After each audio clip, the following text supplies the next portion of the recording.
one and only trusted site locator. So, bali nandito po ako ngayon sa Gumaca, Quezon, kung saan ilo-locate ko po itong property na pinabebenta po mismo ng seller. Ito po ay may sukat na 3,118 along diversion road po siya ng Gumaca, Quezon. Ang kagandahan po dito sa property na ito ay malinis po ang dokumento.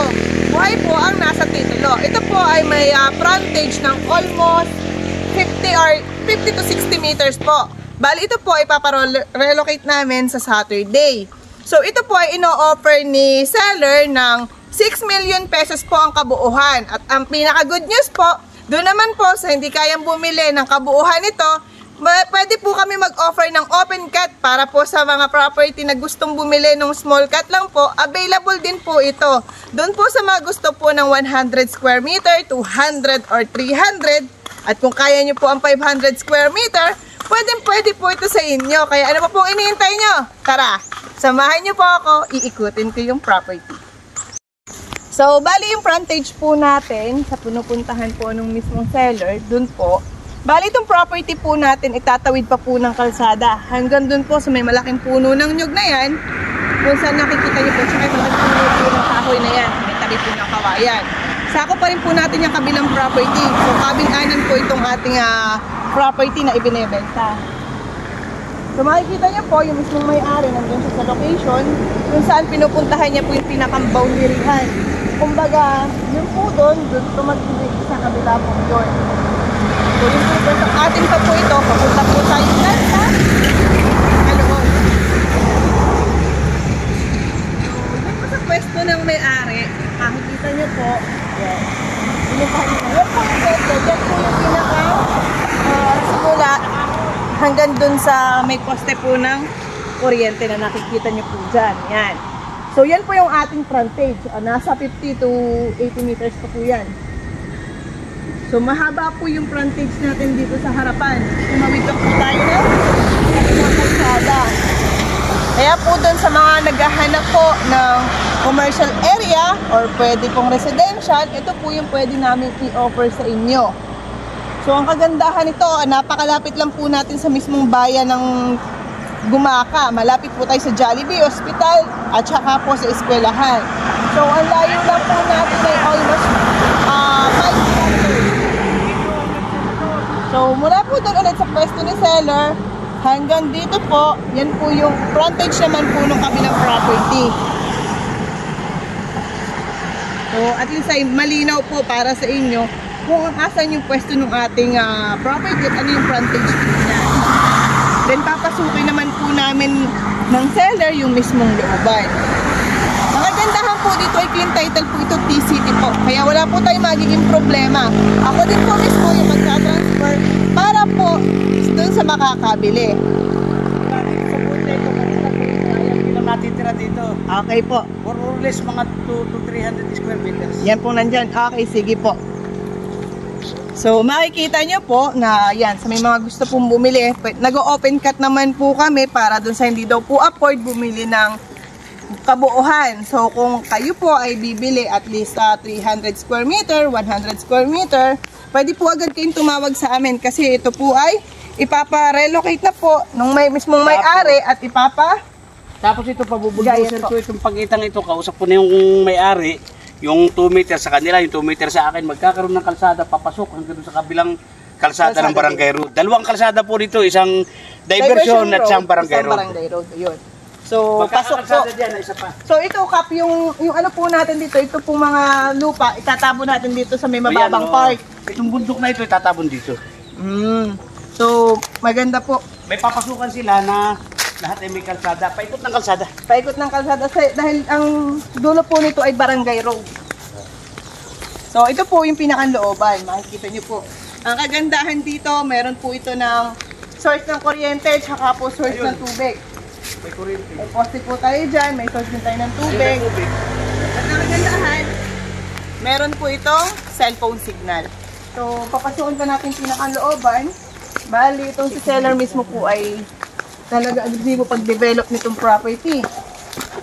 Dahil marami nga pong gustong makabili dito, so open po. Kaya sabi ni Kap, kung meron akong buyer na kayang bumili ng buuhan, wala ho sila problema dito sa mga halaman. Sa isang linggo, kausap ko ng kisil ko, puputulin ko lahat ito, magiging linis na linis ito. Ibababa ang wire ng kisil ko, i-clearing ito. I-clearing po. Tapos pakakalsadahan ko pa yun dyan. Ayun, yun ang kagandahan. Yun po ang kagandahan. At least yung mismo na pong may-ari ang nagde-develop. Kaya po doon sa makakabili ng kabuuan na rin, jackpot po kayo kapag ito'y naging housing. Yung lolote-lotehin po. So marami pa rin naman po itong mga saging. Pero yun nga po, kung mismo may-ari. May kapantayan lang. Kapantayan pa rin po. Sakop yan, papagay.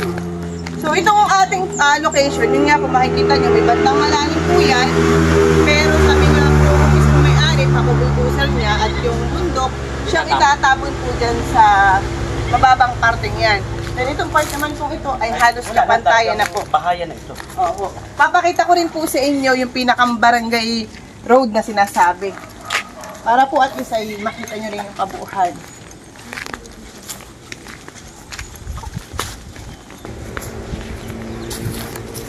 Hanggang saan po tayo? Lahat ito sakop ito. Sakop pa rin. Lahat ng walang bahay. Ito naman kapay. Aalsin. Ito ko lang nagagawa ngayon dahil kabibili pala. Ito na, aalsin na. Nandun yung daan nila, nakahiwalay naman yung daan sa dyan nila.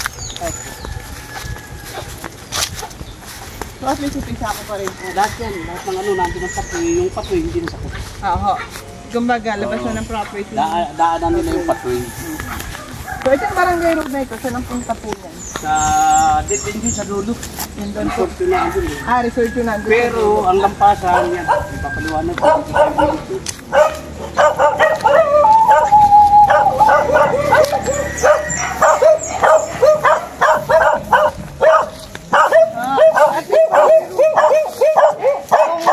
Galing sa kuryente yung sakop na yan. O yun yung patoy na yun. Sakop dito yun, hanggang dito. Dito sa dito. Sakop pa ito. Sakop pa rin yan. Sakop pa rin ito. Kung walang patoy na ito.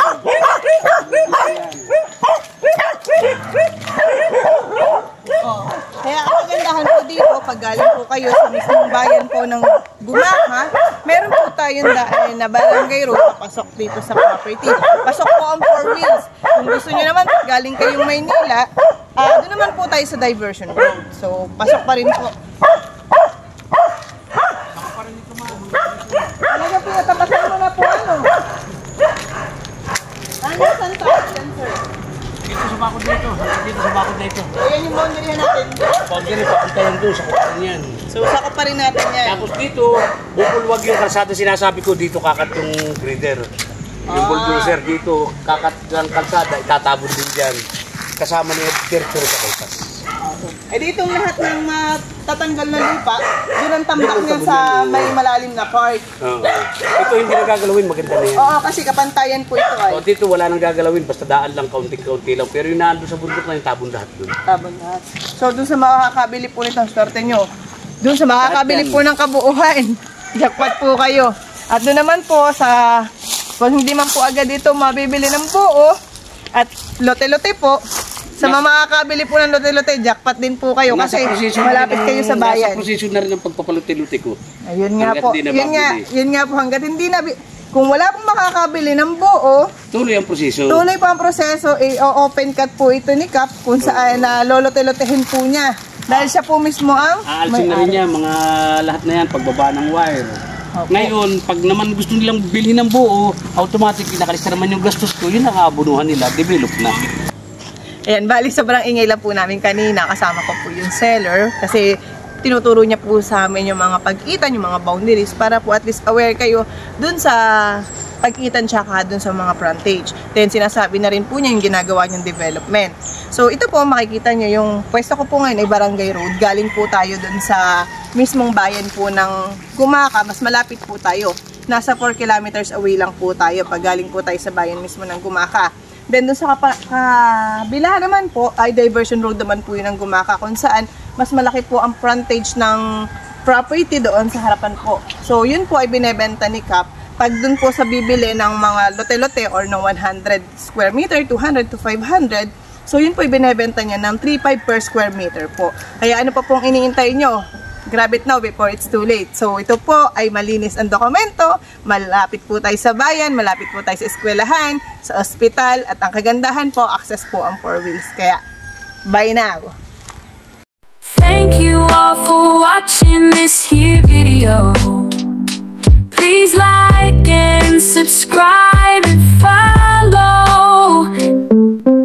Much love from Little Yas to each of you. Content creator making videos on the World Wide Web. Hope I made you laugh and think.